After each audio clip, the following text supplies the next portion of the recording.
Many people dream of being able to live off passive income, and dividends may arguably be the most passive income source you can have. In this video, I'm going to talk about the fastest way to live off dividends, what factors you need to consider, and a category of ETFs that I think offers the best proposition for dividend investors looking to live off dividends as fast as possible. The biggest problem with trying to live off dividends is that many people feel like it's out of reach for them because they assume they need a multi-million-dollar portfolio to be able to live off dividends. And sure, it is true that many people save a lot of their money in retirement accounts that are designed to help them retire when they're 59 and older. But maybe you want partial or total financial freedom before you are too old, when you may face health problems that will prevent you from enjoying many things in life.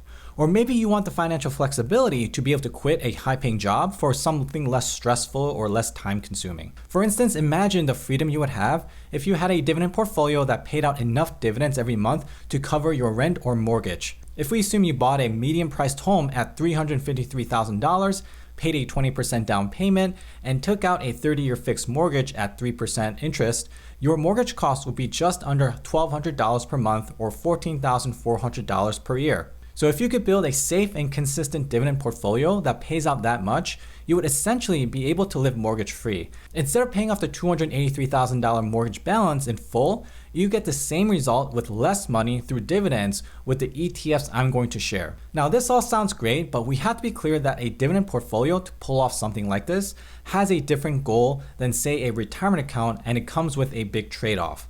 Whereas a retirement account is meant to provide you with the biggest pot of money over decades of capital appreciation, a dividend portfolio that you want to live off of as fast as possible is unlikely to grow as much, and you have to be okay with that. Now, obviously, the fastest way to live off dividends is to invest in ETFs that offer high yields and you are comfortable with the risks. However, there are three other significant factors at play you need to consider when constructing your dividend portfolio. The first thing you need to consider is your investment returns, or the lack thereof. Assuming you don't reinvest your dividends, your long-term returns are unlikely to beat the broader market like the S&P 500 index, because many of the fastest growing companies like Amazon don't pay dividends or pay very little.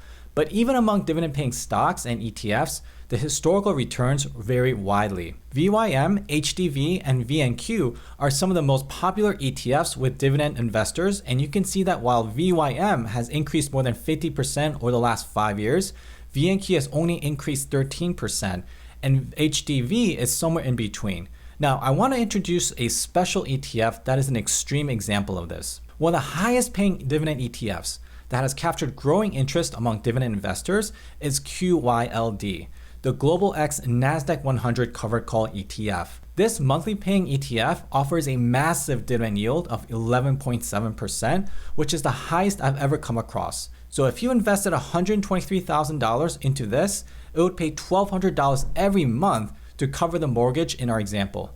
That is 43% less money than the mortgage balance. Now, you might be baffled as to how QYLD can pay such a massive dividend. Any individual stock that pays a dividend that high is a big red flag and a train wreck waiting to happen. Fortunately, QYLD invests in the top 100 companies in the Nasdaq. These are some of the most productive and profitable companies in the world.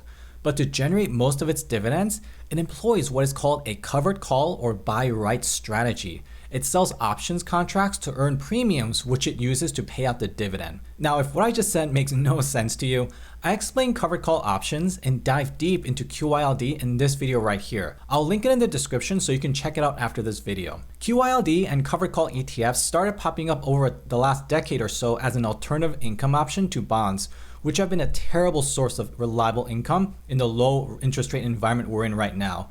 And just like some of the most popular low-cost ETFs and index funds, they usually track the S&P 500 or the Nasdaq, so they're already broadly diversified. They tend to offer much higher yields than traditional dividend ETFs, but more importantly, the dividends are not dependent on the underlying companies, and so they aren't negatively impacted by a recession or the economy.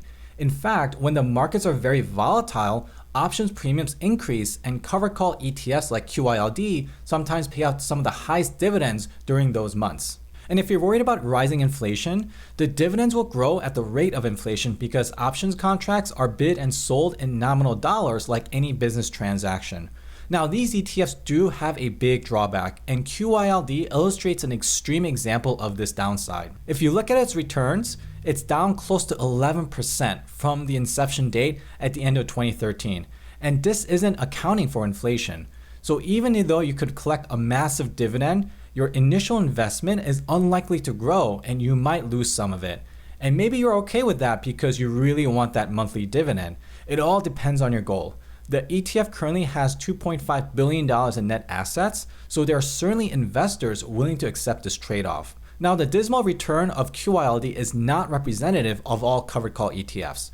The next one offers a better balance of yield and return, but before we get to it, if you're interested in QYLD or any of the next ETFs, invest on Webull and get 2 free stocks worth up to $1,850 just by opening an account and depositing $100. Webull is an online trading platform that is commission-free, no minimum deposits, there's no cost to use the basic service. So you get free money just by signing up and making a deposit. So claim your free stock now by using the link in the description, and by doing so, you also help support this channel, so thank you. The next covered call ETF is NUSI, the Nationwide Risk Managed Income ETF.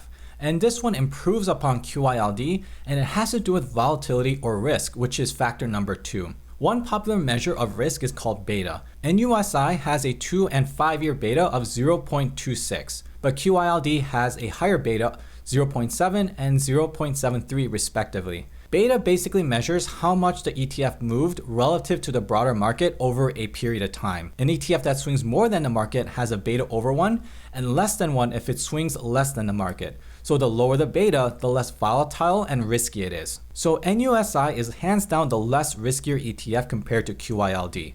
You can see in this chart that during the COVID market crash, QYLD fell 24% from mid-February to mid-March. At the same time, NUSI only lost 10% of its value. But more importantly, NUSI gained back all its losses by mid-April, while QYLD is still around 8% below its pre-COVID high right now. It still has not yet fully recovered more than a year after the crash. But the trade-off is that NUSI, which is also a monthly paying ETF, only offers a dividend yield of 7.85%, which is still incredibly high compared to an S&P 500 index fund, but not nearly the double-digit payout you get with QYLD.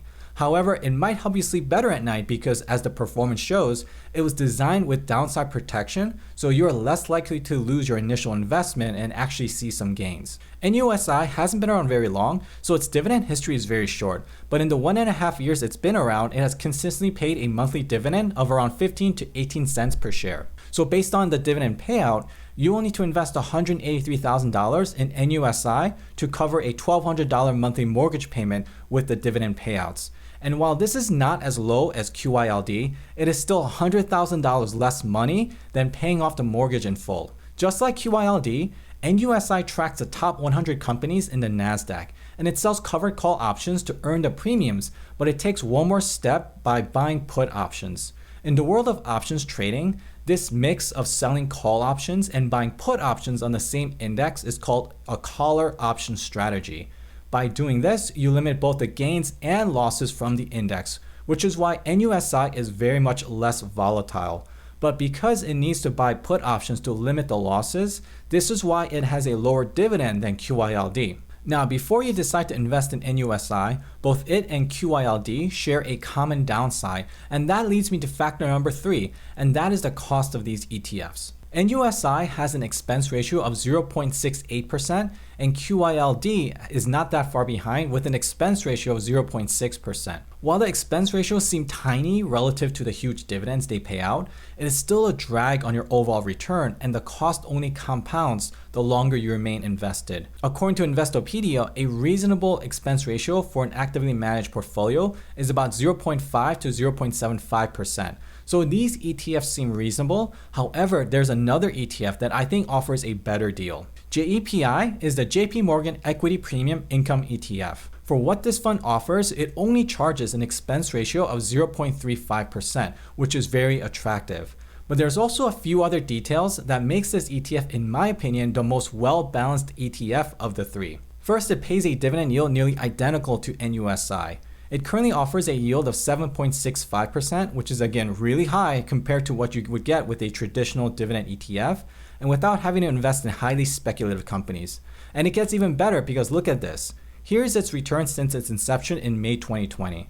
Over the past year, it has gained more than 19%, easily beating out QYLD and NUSI over the same time period. Now, you may be skeptical because it's such a short time frame and it's not indicative of future performance. However, because of how the ETF is designed, there is a persuasive reason why this will continue to outperform other covered call ETFs. JEPI isn't a typical covered call ETF. It doesn't even track an index. Here's the official description. It seeks to deliver a significant portion of the returns associated with the S&P 500 index, but not the index itself, with less volatility in addition to monthly income. It does this by constructing a diverse, low volatility equity portfolio through a proprietary research process designed to identify over and undervalued stocks with attractive risk-return characteristics. What this means is that it invests in a subset of S&P 500 companies or even outside the index that demonstrate lower volatility than the market. If you look at its total holdings here, there are just over 100 companies, sorted from the smallest share in the fund to the largest share. Many of these are well-known, productive, and profitable companies. But then you have these strange SPX securities. These are so-called equity-linked notes or ELNs. They aren't stocks of any company and they make up around 16% of the ETF and can get up as high as 20%. So what are these? According to prospectus, ELNs are derivatives instruments specifically designed to combine the economic characteristics of the S&P 500 index and used to write or sell call options. They provide recurring cash flow to the fund based on the premium from the calls options the ELN writes. Basically, there are two parts to an ELN. A zero coupon bond and a call option. The zero coupon bond in this case is linked to the S&P 500 and it protects the principal so the initial investment is not at risk, but there's no coupon paid out. Then the call option part or equity participation is used to sell covered calls on the S&P 500, which provides a recurring cash flow to fund the dividend. There's a lot more to ELNs that I can't cover here, but if you want to learn more about them, I will leave a link in the descriptions to an introductory article that might help. So while QYLD and NUSI sell covered calls on the entire index holdings, JEPI only sells a portion through its ELNs, so there's no limit to its upside for 80% of its holdings. However, this does mean it is more volatile than NUSI, with a beta of 0.43 at 2 and 5 year lookbacks. It also doesn't buy put options, so it has more downside risk, but it tempers it by targeting low volatility stocks. The ETF is pretty new, so there's not much dividend history to look at. Its monthly payout has ranged from a low of 26 cents per share to as high as 54 cents. So if having consistent monthly income is important to you, this might be a deal breaker. So yeah, I think JEPI is worth a serious look because I think it provides a good balance of a high yield, long-term capital appreciation, and low expenses. If you found this video helpful, be sure to hit the like button down below and don't forget to hit that subscribe button and hit that notification bell so you don't miss out on future videos. Thanks for watching and I'll see you guys next time.